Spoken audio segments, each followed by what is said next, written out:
اللہ من الشیطان الرجیم بسم اللہ الرحمن الرحیم صلی اللہ علیہ حبیبہ سیدنا محمد وآلہ وصحبہ وبارک وسلم۔ یا اللہ اپنے صرف نور اور صرف تعلیم سے مدد فرما تاکہ عرض کر سکوں۔ کسی نے سوال پوچھا ہے کہ غزوہ محمود اور غزوہ مذموم میں کیا فرق ہے؟ تو غضب کہتے ہیں غصے کو، اور مذموم کہتے ہیں جس چیز کی مذمت کی گئی ہو، اور محمود کہتے ہیں جس چیز کو پسند کیا گیا ہو۔ تو دو قسم کے غصے ہیں جس کا شریعت میں ذکر ہے۔ ایک غصہ وہ ہے جس کو پسندیدہ غصہ کہا جاتا ہے، اس کو کہتے ہیں غضب محمود، اور ایک غصہ وہ ہے جس غصے کی مذمت کی گئی ہے، اس کو کہتے ہیں غضب مذموم۔ غضب مذموم کی مثال یہ ہے کہ جو اپنی ذات کے لیے غصہ ہے، اپنے بیوی بچوں کے لیے، اپنے گھر کے لیے، اپنے کاروبار کے لیے، ذاتی معاملات کے لیے جو غصہ آتا ہے، اس غصے سے شریعت نے منع کیا ہے کہ یہ غصہ نہیں کرنا چاہیے، یہ ناپسندیدہ ہے، اور یہی غصہ غضب مذموم کہلاتا ہے۔ اور ایک غصہ وہ ہوتا ہے جو دین کی خاطر آتا ہے، شریعت کی خاطر آتا ہے، اللہ اور اس کے رسول کی خاطر آتا ہے۔ اس غصے کو پسند کیا گیا اور اس کو کہا جاتا ہے غضب محمود۔ اور پسندیدہ غصہ کرنا یعنی اللہ اور اس کے رسول کی خاطر غصے میں آنا، یہ ہر مسلمان مرد اور عورت پر واجب ہے۔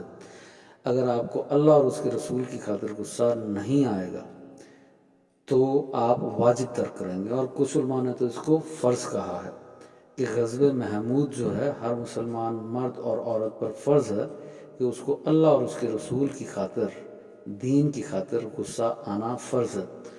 پر میں یہ کہہ رہا ہوں کہ کم سے کم یہ واجب ضرور ہے کہ ہر مسلمان مرد اور عورت پر یہ واجب ہے کہ اس کو دین کی خاطر، شریعت کی خاطر، اللہ اور اس کے رسول کی خاطر غصہ آنا چاہیے۔ اس غصے کو کہا جاتا ہے پسندیدہ غصہ یعنی غضب محمود۔ اس کا ذکر تو کئی احادیث میں مل جائے گا، صحیح احادیث میں مل جائے گا، اور کچھ آیات میں بھی مل جائے گا۔ بس ایک حدیث کا مفہوم میں عرض کر رہا ہوں کیونکہ یہاں پہ مختصر سوال اور مختصر جواب ہو رہے ہیں، تو ایک مختصر ایک حدیث کا مفہوم عرض کر دیتا ہوں کہ اماں عائشہ سرکار فرماتی ہیں کہ نبی پاک صلی اللہ علیہ وآلہ وسلم نے کبھی اپنی ذات کی خاطر غصہ نہیں کیا، اور نہ ہی کبھی اپنی ذات پہ جو ان کے ساتھ کسی نے برا سلوک کیا اس کا کسی سے بدلہ لیا ہے۔ اور پھر فرمایا پر جب دین کا معاملہ ہو اور شریعت کا معاملہ ہو، اللہ کا معاملہ ہو، تو پھر نبی پاک صلی اللہ علیہ وآلہ وسلم سے زیادہ غضبناک، زیادہ غصے والا میں نے کوئی اور نہیں دیکھا۔ یعنی جب ذاتی معاملہ ہوتا، کوئی حضور کے خلاف بات کرتا تو حضور اس کو معاف کر دیتے، پر جب اللہ کا معاملہ ہوتا، دین کا، شریعت کا معاملہ ہوتا، تو حضور سے زیادہ غضبناک اماں عائشہ فرما رہی ہیں میں نے کسی کو نہیں دیکھا، غصہ کرنے والا کسی اور کو نہیں دیکھا۔ تو اسی حدیث کے اندر، اسی ایک حدیث کے اندر دونوں قسم کے غصوں کا ذکر موجود ہے کہ ذاتی غصہ آپ نے نہیں کیا یعنی غضب مذموم کبھی آپ نے نہیں کیا، پر جب دین کے معاملے میں آیا تو غضب محمود آپ نے کیا ہے۔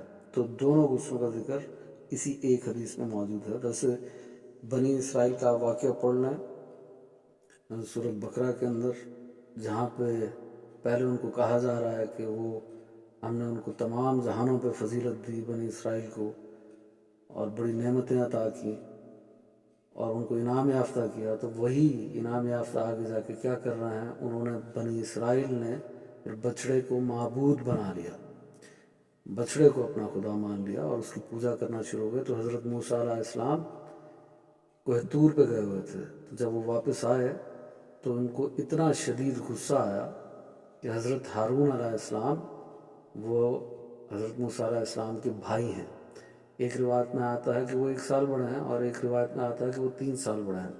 حضرت موسیٰ خود بھی نبی ہیں، رسول ہیں، اولو العزم رسول ہیں، حضرت ہارون علیہ السلام بھی نبی ہیں۔ تو اتنا شدید غصہ آیا حضرت ہارون علیہ السلام پہ کہ جب میں آپ کو ان کے اوپر، آپ کو ڈیوٹی دے کے گیا تھا کہ آپ نے ان کو سنبھال کے رکھنا، کوئی غلط کام نہیں کرنے دینا، تو آپ نے کیوں نہیں سنبھالا؟ تو ان کا گریبان تک پکڑ لیا۔ تو اس غصے کے بارے میں علماء کہتے ہیں کہ یہ جو غصہ آیا یہ ذاتی غصہ نہیں تھا حضرت موسیٰ کا، بلکہ یہ غصہ دین کی خاطر آیا، تو یہ غصہ غضب محمود تھا۔ ایسی اور بھی بہت مثالیں قرآن کی آیات میں ملتی ہیں۔ جیسے نبی پاک صلی اللہ علیہ وسلم نے جتنی جہاد کی، جتنے غزوات لڑے ہیں، جتنے جنگیں لڑی ہیں، وہ ساری کی ساری غضب محمود ہیں، وہ پسندیدہ غصے کی وجہ سے ہیں، وہ کہ وہ دین کی خاطر لڑی گئی ہیں جنگیں، ذاتی غصے کی خاطر نہیں لڑی گئیں۔